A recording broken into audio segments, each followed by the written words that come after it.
Kofi Annan pointed out in his op-ed earlier this week how they're working to help the Iraqi people move forward on the democratic process.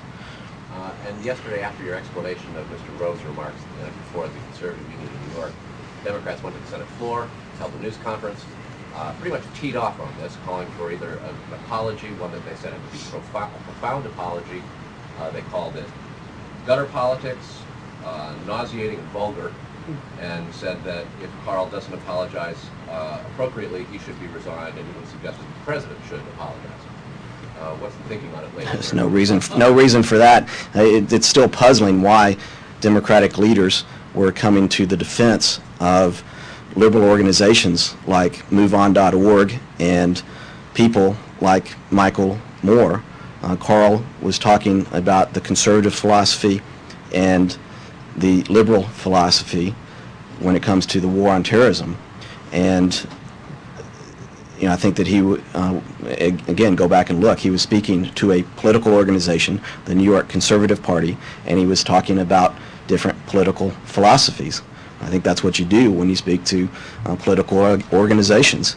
And it's just puzzling why Democratic leaders are trying to defend the views of people like Michael Moore and organizations like MoveOn.org that took a very different view after the attacks of September 11th, after the attacks on the World Trade Center and the Pentagon here in Washington, D.C.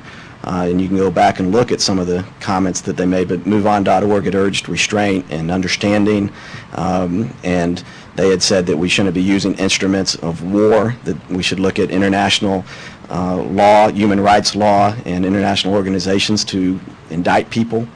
The president took a very different view, and conservatives have a very different view, and that's what Karl was talking about. So, and many of the leaders who came out and, for whatever reason, started launching into attacks and trying to twist things around, stood with us in the aftermath of September 11th. There was a very united Congress when it came to how we proceed forward in the war on terrorism in the aftermath of September 11th. So it's just puzzling that they're sitting there trying to defend these liberal views.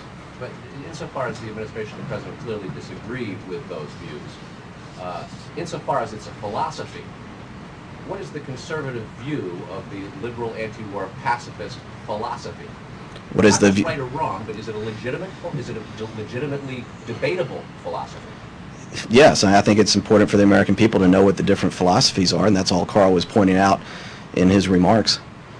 And the American people can judge for themselves. We have great confidence in their judgment, and we'll let them judge for themselves. Go ahead.